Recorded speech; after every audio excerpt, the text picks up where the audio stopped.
of worth and consequence. I'm an old geezer, but I still have a parent alive. My mother, aged 96, in an old people's home where I visit her every day. Do I think that there is a quality of life which is sacred by most of the people sitting around that home? No, I do not. You can preach at me as long as you like, but that is the moral judgment I make and always will make. Do I want to live, maybe not like the Who, I don't want to say quite before I die. I hope I die before I get old, because I've already got old, but I hope I die before I get very old anyway. Okay, I think that was the same question again. I may have answered it in a rather similar way. I don't know, do I now descend for a third question? Okay. I'll bring my notes with me this time, just to make sure that I find a question. Just to respond again, actually, with Eisenhower, my point wasn't that Eisenhower said it was wrong and it was bad and he was upset about the whole situation. He actually said it was militarily unnecessary because of the fact that, as we know, the Soviet Union was very close. They actually declared war on Japan and was ready to actually seek terms with Japan. So there wasn't actually a military necessity for the action of bombing Hiroshima. It's not about whether he viewed it as he was upset about the situation. So obviously the point I'm saying is that if we can understand it wasn't actually militarily necessary, and Truman's judgment was based more about how to face off with the Soviet Union after the war, then we have an action that was presented and you accept as morally acceptable, which was not actually justified on those moral grounds. It was justified on the basis of power projection. So that's the issue there. Actually, returning back to the issue of legislation, actually I'd like to bring it back to the Islamic world actually. The question of the Western role in the Islamic world and bringing it back to the current situation, Tunisia and Egypt. We found that a lot of people made an assessment that Tunisia was a country that was actually very positive because of the fact that it was able to keep the fundamentalists at bay.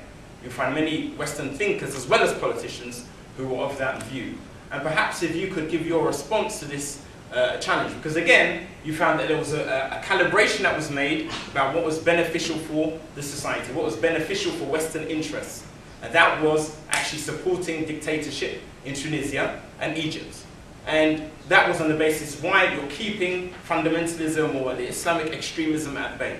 What's your view about that situation now? Because we find many of those countries and politicians and thinkers who are so pro or so warm towards the Tunisian government in particular, and to some extent Mubarak, are now suddenly finding that they were with the people all along. So perhaps if you could respond to that. Yeah, I think there have been some very interesting dilemmas. If you go to political science textbooks of 40 years ago, you will see the statement made quite often. I think you quoted Sam Huntington earlier, and he's one of them who made it. Brzezinski became Secretary of State, Barrington Moore, a number of prominent American political scientists who are interesting and important because they became government advisors, were of the belief that only Protestants could actually do democracy. And if you go back 40 years, you think Italian democracy very fragile, Spain under a dictatorship, Franco, Portugal under a dictatorship, Salazar, the whole of South America virtually under military dictatorships, hardly a viable democracy. So the conclusion is made, something incompatible. Now our other has normally been, in these terms, I'm going to say ours, English and American political scientists, for a long time was not Islam but Catholicism. So it was believed that the whole authoritarian structure, a culture in which you are taught in Catholic educational theory that obedience is a virtue, that the Pope is infallible, only since 1870, Vatican I, but nevertheless is declared to be infallible on matters of doctrine. There is an authority which is absolutely right. Now, the same kind of thinking has transferred itself to Islamic countries, and I think it's equally dubious. On the other hand, Islamic countries, as Catholic countries up until about 1975, have not proved capable of sustaining the kind of democracies which exist in Western Europe and North America. Why is that? Is it a permanent condition or not? like you, I was interested to hear many of the people on the streets of Cairo interviewed. False sample, because we're talking about the ones who can speak English, but many of them saying, we actually want democracy. Even though guys were saying, I'm a member of the Muslim Brotherhood, I don't want a Muslim Brotherhood government, I want a coalition democratic government and so on, which is quite interesting. Tunisia is I've been to all of those countries, quite extensively from my youth onwards, and indeed, in different ways, I've got a good deal of affection for all of them. People, on the whole, do not behave like people in totalitarian societies. They're not afraid to talk to you, and so on. So the authoritarian form of government, this was always the State Department's argument. Authoritarian is okay because it keeps out communism. It then became authoritarian is okay because it keeps out fundamentalism. Maybe you go without authoritarianism and you're coming to threaten me, aren't you? Quite right. And, you know, you will get something better, but maybe you don't. I mean, the Iranian Revolution was something that I don't want to see repeated many other places, and I guess there are a lot of people in the West would not want to see repeated. Okay, that was my specific question. Okay, do you want to respond to that, or are you happy to take your questions? I'm happy to take the questions. Okay.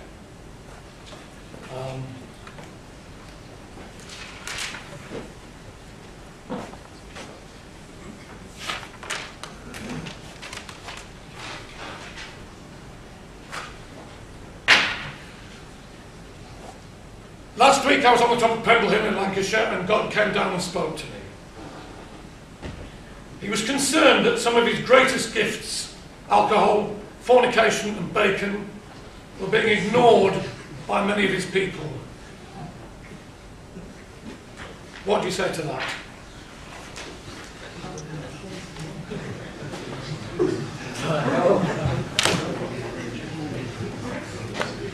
Okay, what did I say to that?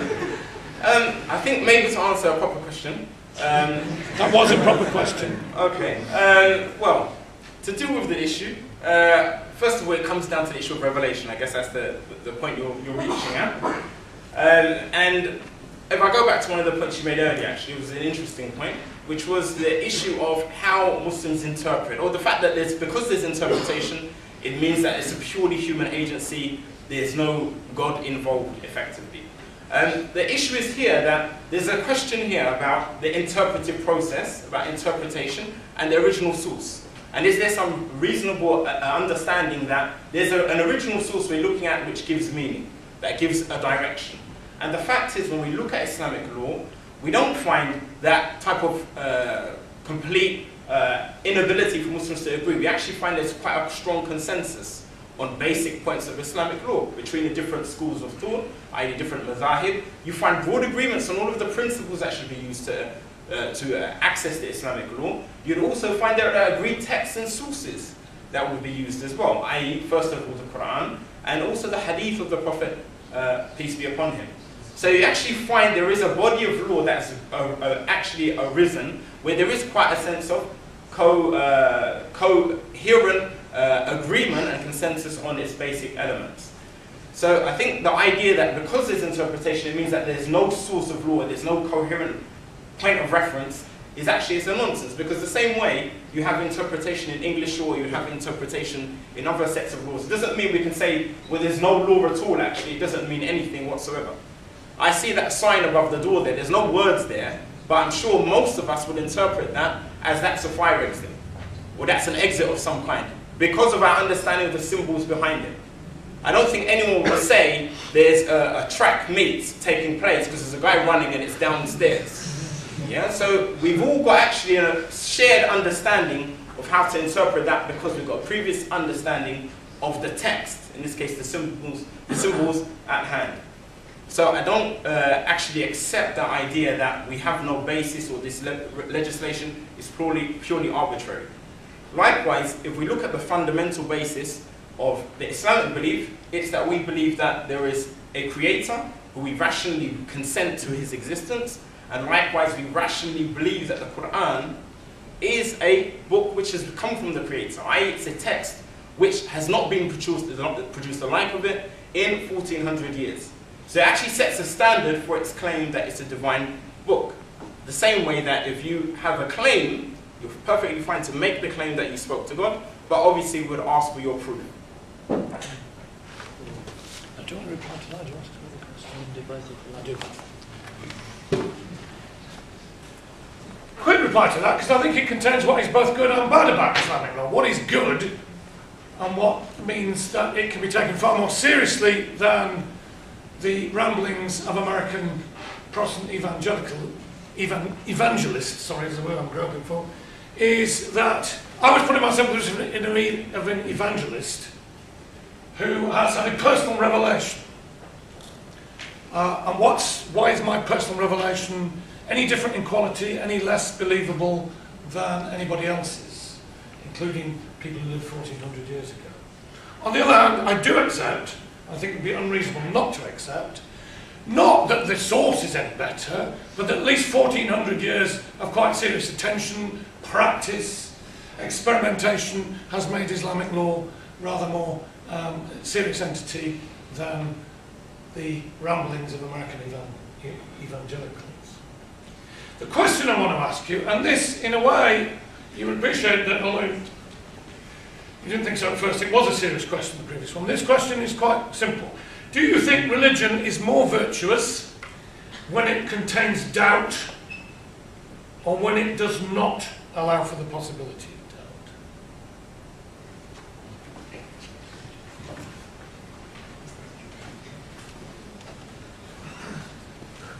doubt? Okay, interesting question, and with respect, I accept your previous question as well as a valid question.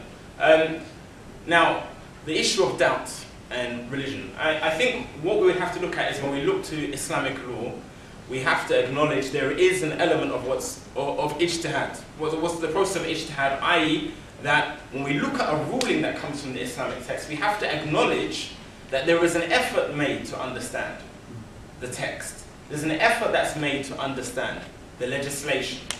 So because of that, it allows for different interpretations to arise. So as I mentioned before, you have different Islamic schools of thought which do acknowledge that you have, within the Islamic text, more than one interpretation is possible. So there is an element of doubt, i.e. that there's the famous statement of one of the great scholars, Imam Shafi'i, that I believe in my opinion being correct with the possibility of it being incorrect and yours being correct. And the reverse, I believe your opinion to be incorrect with the possibility of it being correct. So there is actually a scope for debate in Islamic societies.